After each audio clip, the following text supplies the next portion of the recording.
All right, good afternoon, everyone. A few things at the top, and we'll get right to your questions. As the situation with the devastating California wildfires continues to evolve, Secretary Austin remains closely engaged and committed to supporting the response efforts.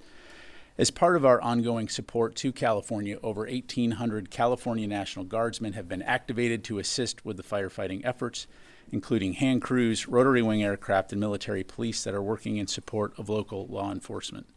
Additionally, 8 C-130s equipped with the Modular Airborne Firefighting System, or MAFS, are currently on station at Channel Islands Air National Guard Station to support aerial firefighting efforts. Six MAFS missions were flown over the weekend, dropping over 16,000 gallons of fire suppressant, and additional MAFS missions are anticipated for today. Additional assets to include the 10 Navy helicopters with water delivery buckets and 500 active duty Marines from Camp Pendleton are ready to provide support if requested by the lead response agencies. The department remains committed to providing assistance and support to those affected by the wildfires and will continue to work closely with our federal, state, and local partners to respond to this disaster. As we enter the final days of the current administration, let me turn now to Secretary Austin's schedule this week. Later today, Secretary Austin will attend President Biden's foreign policy address at the State Department. Later in the week, on Thursday, Secretary Austin will host the Armed Forces Farewell Tribute in honor of President Biden, in which the Secretary will join senior department leaders, colleagues from across the administration, and other dignitaries in saluting President Biden for his distinguished public service career and tenure as our Commander-in-Chief and 46th President of the United States. Then on Friday, Chairman of the Joint Chiefs of Staff, General C.Q. Brown Jr., will host an Armed Forces Farewell Tribute in honor of Secretary Austin. Both farewell tributes will take place at Conmy Hall at Joint Base Meyer-Henderson Hall and will be available to stream on defense.gov. And with that, be happy to take your questions. Associated Press, Lita. Thanks, Pat.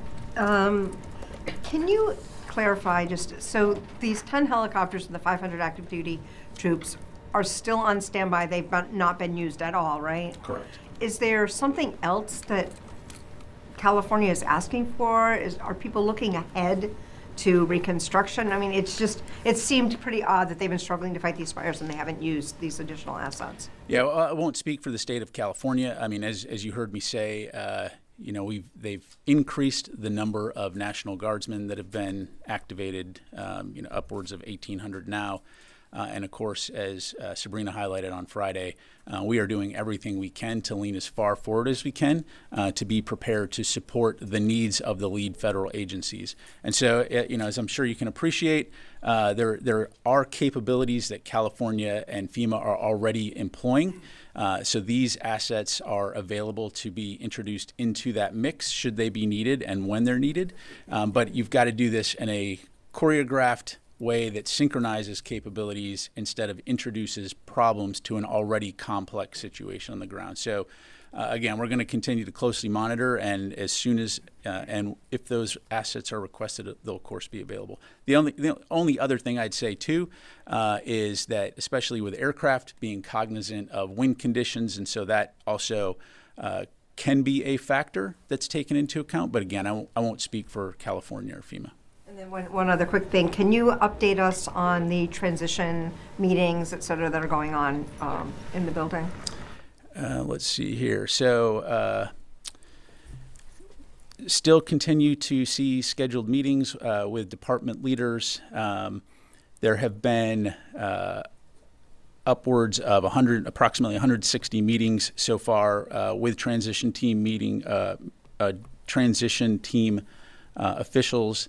We've also responded to over 105 requests for information from the transition team. And so everything right now continues to go smoothly by all accounts, and we are confident that we'll be ready for a smooth transition into next week. Thanks. Carla. Thank you, Pat. First, can you confirm if talks are taking place with U.S. and French troops on whether or not they could secure a border zone up in northern Syria as an effort to defuse kind of the tensions between Turkey and the Kurds? Yeah, I mean, I've seen the press reporting on it, Carla. What I would tell you is that U.S. forces in Syria right now remained focused on the Defeat ISIS mission.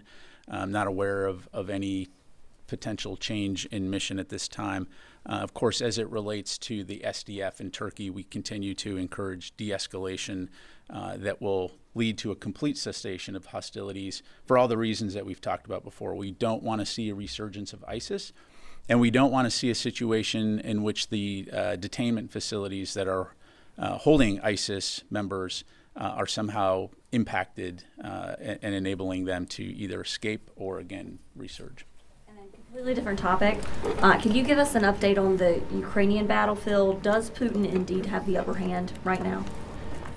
Well, what we're seeing on the battlefield is that, especially in the east, Russia has made some incremental gains. Of course, it's very tough fighting, as well as in the Kursk region as well. But when you talk about the upper hand, of course, tactically, again, other than those incremental gains, what you're seeing strategically is that, again, Russia has not achieved any of its strategic objectives that it set for itself almost 3 years ago. And then finally, since I didn't hear this at the top, have there been any additions to security for inauguration, or does everything that was announced last week, does that still stand? Yeah, I don't have any updates on that. I would refer you to the joint task force that's managing that. You go to Idris. Just on Ukraine really quick, are there any more PDAs expected over the next week or are you pretty much done with PDAs? I don't have anything to announce from the podium. And then just more broadly, given that it's his last week in office, has the secretary had time to reflect on sort of the past 4 years, and what does he believe his legacy is in this job that he's had for 4 years? Yeah, thanks, Idris. As you heard the secretary talk about when he was out at the Reagan National Defense Forum, both this nation and the department have faced some major national security challenges over the last 4 years. I mean, you've had the coercion and the bullying from the People's Republic of China. You've seen Russia's invasion of Ukraine and malign activities from Iran, North Korea, and terrorist groups. But in those same remarks, you heard Secretary Austin also talk about the fact that this country and the international community have stood up to President Putin. We've stood up to North Korea and to Iran and to Hamas and Hezbollah. And so during his tenure, Secretary Austin has been guided by his 3 priorities of defending the nation, taking care of our people, and succeeding through teamwork. And employing those priorities as the North Star, as well as the National Defense Strategy, has really helped the department stay focused on the right things when it comes to addressing the challenges that we have faced. And as you've heard the Secretary say in his last several engagements, he could not be more proud of the service members and the DoD civilians who are protecting our nation every day. What's his biggest regret? I think the Secretary, again, feels that we have confronted many of the challenges that I just laid out, and that we have been able to make the country both safer and our alliances stronger. And I'll just leave it there. You go to Chris, and I'll come to you, Joseph. Thanks, Pat. A few questions regarding Ukraine. What is the current estimate of North Korean killed in action and wounded in action in Ukraine? And are there high-ranking officers among them? And relatedly, has the U.S. had access to the North Korean soldiers captured by the Ukrainians? On your latter question, I don't have anything on that, Chris. As you saw President Zelensky talk about, they have captured some North Korean soldiers. So I'll just leave it there. In terms of the casualty figures, I don't have a specific casualty number to provide you, other than we are aware that more than 1,000 casualties on the battlefield. To my knowledge, that does include a wide range of ranks, to include some senior officers, but I don't have any more specifics than that. And just a big picture question. Why wasn't the DoD able to spend all the PDA authorization for Ukraine? Well, again, these are authorities, and you're going to look at balancing readiness, replenishment, but these are authorities, not necessarily the funds, right? So that authority will get passed to the next administration, and it'll be their call on whether they will choose to or employ that authority to expend those funds. Thank you. Joseph. Thanks. One on Yemen, another on Iraq. Also, going forward, what's the Secretary going to recommend to the incoming administration in terms of the campaign to deter the Houthis? It's been about, I think, a year since the U.S. stood up this coalition to get the Houthis to stop these attacks. They haven't stopped the attacks. They're continuously attacking Israel as well. So, does he think the incoming administration should do more of the same that you guys were doing, do more, do less? What's his recommendation? Yeah, I won't get into any advice or conversations the Secretary may or may not have with the incoming administration. Clearly we've been focused on degrading and disrupting their capability. You highlight the fact that they have continued to conduct strikes, but I would also highlight the fact that their capability has been significantly diminished. And so U.S. forces will continue to work with the international community to address this challenge in the Red Sea and the broader region when it comes to freedom of navigation and protecting the safety of mariners that are transiting that area. Just one on Iraq. Can you confirm or provide any information on or any updates on conversations or requests made from the Iraqi side for U.S. troops to potentially stay longer than the previously agreed upon timeline? Yeah, thanks, Joseph. I don't have any updates. As you know, what was previously announced and that the timelines were announced, but I don't have any updates beyond that at this time. Go to Noah, and then I'll go to the phone. As I understand, the last package of $500 million to Ukraine that we're talking about here was done without money to replenish it. Can you talk about why this step was taken when it was resisted last year to preserve American readiness? Well, I won't get into specifics in terms of readiness levels other than to say, throughout this process, we're always looking at what capabilities we have, what we can provide, evaluating our own readiness, as well as looking at what the defense industrial base can provide when it comes to supporting Ukraine. Thanks. All right, let me go to the phone real quick. Tony Capaccio, Bloomberg. Hi, Pat. Can you hear me? Thanks. I have a Ukraine question. There's a running narrative among critics of the Biden administration's Ukraine policy that it waited too long to provide F-16s, anti-personnel munitions, and longer munitions such as ATACMS, plus allowing them to be fired more deeply into Russia. Now, I'm realizing this is largely a White House policy question, but from a strictly military standpoint, Pat, did a consensus emerge in the DOD kind of JS Joint Staff debates you sat in on that providing those weapons sooner could have possibly shifted the conflict in Ukraine's favor? Yeah, thanks, Tony. I think it's important to remember how we got here in the first place.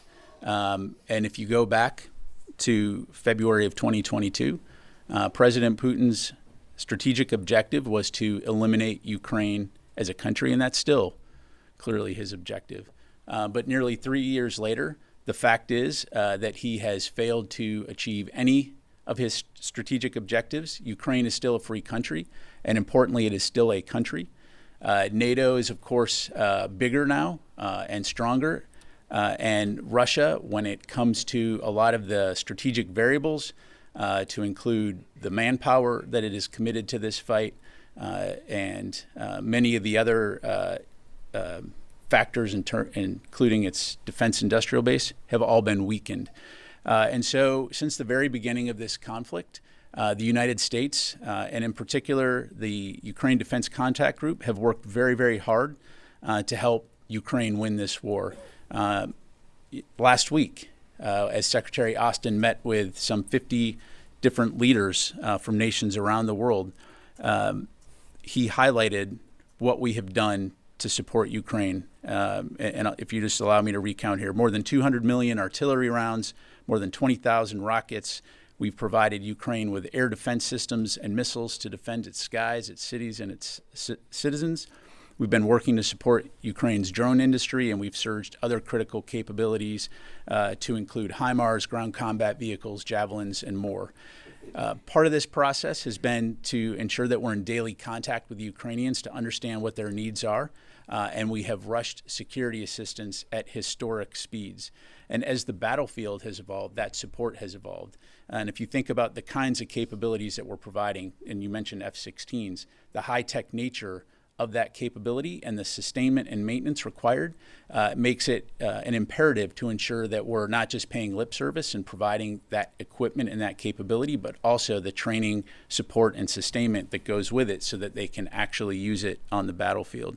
And so the last thing I'd say on this is Secretary Austin has said many times that there is no silver bullet. It's how you combine all these capabilities together in order to be effective on the battlefield. And I'll just conclude with saying again, Ukraine is still standing. They're still fighting. And Russia has not achieved the objective that it set out to accomplish 3 years ago. Thank you. Jennifer. General Ryder, I'd like to get your assessment of the new OD&I assessment of the Havana syndrome cases that was released Friday. Back in September, there were DOD members who were affected by what they believe was a Havana syndrome-style attack. There have been whistleblowers from the DIA. Does the Secretary think that there needs to be more investigation into whether a foreign adversary is behind these attacks in light of the new evidence that 2 intelligence agencies have presented that a foreign adversary may have developed a weapon that could be responsible for this kind of injury? Yeah, Jennifer, I don't have anything specific to pass along other than I know that this is under close review and will continue to be so, but I don't have anything to provide from the podium here. Warren? 2 questions. First question, has there been a conversation between Defense Secretary Austin and Pete Hegseth, or are there any such plans for a conversation over the course of the next 7 days? No conversations to date, and I don't have anything to announce from here. And then a question on Lebanon. Israel carried out strikes yesterday in Lebanon, saying they had raised issues of Hezbollah violating the ceasefire agreement to the monitoring mechanism, but those were not addressed. Does the U.S. believe that first, were you aware of issues that Israel had raised with the ceasefire monitoring mechanism? And second, is it fully operational? Do you believe there are issues with the ceasefire monitoring? So what I would say, Oren, is that from our perspective, the ceasefire continues. I don't have anything, nor will I speak for Israel in terms of their operations. I do know that Major General Jeffers and the team that is implementing the mechanism, along with the State Department and other countries, are working hard to ensure that ceasefire holds. They're working hard to ensure that we understand what the Lebanese armed forces' needs are as they take over security and implement that ceasefire. And so I'm confident that they are staying in close communication with the Israelis as well as others in the region to do that work. And I'll just leave it there. Is it your understanding that it will continue, the ceasefire monitoring mechanism with General Jeffers will continue operating after January 20th? That's my understanding. Correct. Jeannie. Thank you, General. I have a few questions on South and North Korea and Ukraine. Last weekend, the U.S. and South Korea nuclear consultative group meeting was held here. The next meeting will be held in South Korea, but it is still unclear. What can you say about the existence of the NCG in the incoming administration? I really can't speak for the incoming administration, Janie, so I have to refer you to them for any questions on that. Do you think that only the U.S. extended deterrence can prevent North Korea's nuclear provocation, or can United States consider the possibility of allowing tactical nuclear weapons in South Korea as another way to challenge to North Korean nuclear threat? Well, our policy hasn't changed when it comes to the denuclearization of the Korean Peninsula. On Ukraine President Zelensky has proposed to North Koreans Kim Jong-un a prisoner exchange for captured North Korean soldiers and Ukrainian soldiers detained in Russia. What is the United States view on this? That's really a question for President Zelensky. So I'd refer you to him for any questions about potential prisoner exchanges. Yes, sir, and then I'll go back to the phone. Thank you, sir. Regarding the active duty assets currently on standby to potentially assist with the California wildfire situation, do you have a sense of how long DOD is willing to wait on standby, waiting for that potential call to come? And should the call never come, do you know who the authority would be to say, you know what, this probably ain't happening, time to fold it up, pack it in, and get back to our regular battle rhythm? Yeah, I think we're going to be ready as long as we need to be ready to support that. And U.S. Northern Command working very closely with the interagency and FEMA.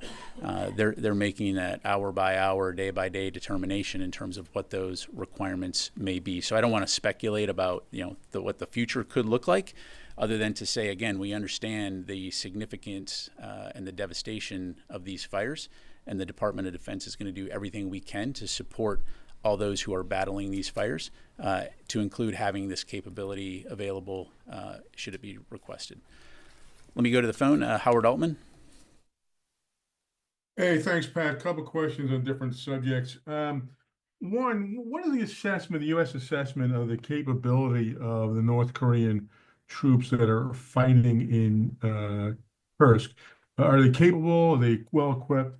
And the other question is, how dangerous is the ongoing battle between Turkey and Turkish-backed forces in the SDF to the U.S. objectives of stopping and fighting ISIS?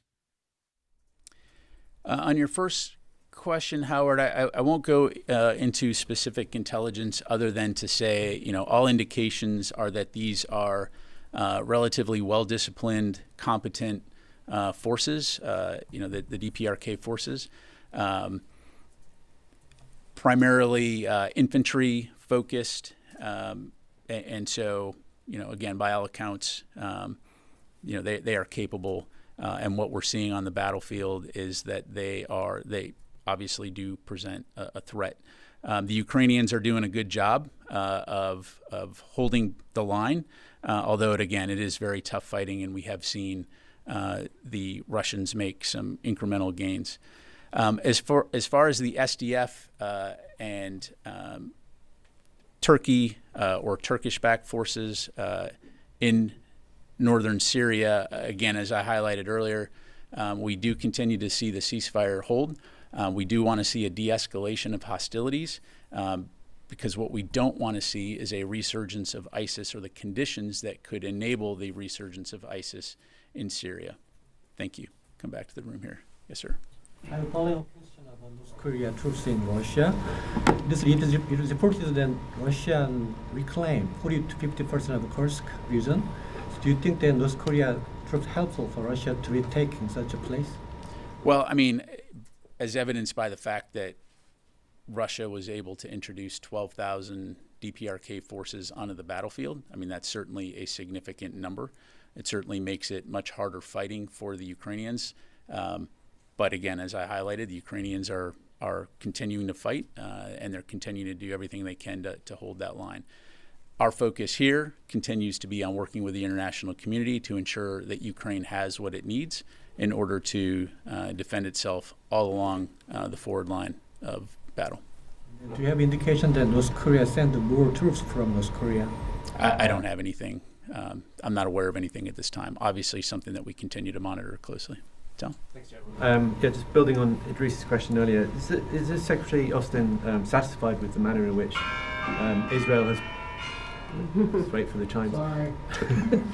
Is Secretary Austin satisfied with the manner in which Israel has prosecuted its war in Gaza? I'm not going to make a values judgment up here. I think Secretary Austin recognizes the tough fight that Israel has been since Hamas conducted its attack on October 7th. We've been very clear in terms of our commitment, our ironclad commitment to support Israel's ability to defend itself. That's not going to change. Clearly, when it comes to prosecution of this campaign, he's also been very clear about the importance of protecting civilians on the battlefield, and that continues to remain his view. Thank you. Concerns about protecting civilians. Is he satisfied? Again, I think I've been pretty clear. Okay. That is all the questions we have. I just want to conclude.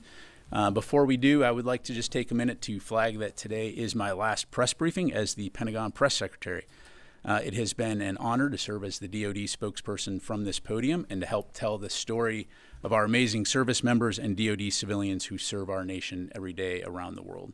I want to say thank you to Secretary Austin for affording me this opportunity and for having the trust and confidence in me to do the job. I also want to thank Secretary of the Air Force Kendall, Chairman and former the chairman and former Chief of Staff of the Air Force General C.Q. Brown and the current Chief of Staff of the Air Force General Alvin for their support in enabling me to serve in this role. For the last 2.5 years that I've been in this position, I have been blessed to serve alongside an incredible team here at the Office of the Secretary of Defense for Public Affairs. I would like to extend my deepest thanks and gratitude to, and I've got like 25 people here, so just bear with me.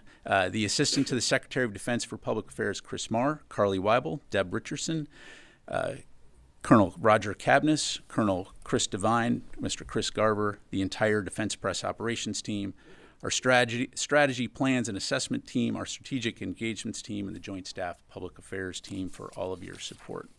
I know how hard you all work every day and on the weekends and in the nights, so I'm grateful for your dedicated efforts to ensure that Sabrina and I are prepared to step to this podium. And I also want to thank the press briefing room team, Tom, Akeem, Keston, and Adrian for their support and their magic in maintaining this press briefing room and making these briefings possible. Special shout out to Jennifer Min and Josh Schrader for all of their assistance, and to my teammate Sabrina Singh for her partnership as the department's deputy spokesperson. I also want to say thank you to my media colleagues in the Pentagon Press Corps for what you do every day to report on the Department of Defense, tell the story of those who serve and protect our country. I strongly believe that our republic and our military are well served by the depth of knowledge, skill, and experience resident within this press corps and the independent reporting you do to keep the public informed. I've greatly appreciated working with you and learning from you, not only while serving in this position, but over the last 25 years in the various assignments I've held in and outside of the Pentagon. Thank you very much again, and that is all I have. Thank you.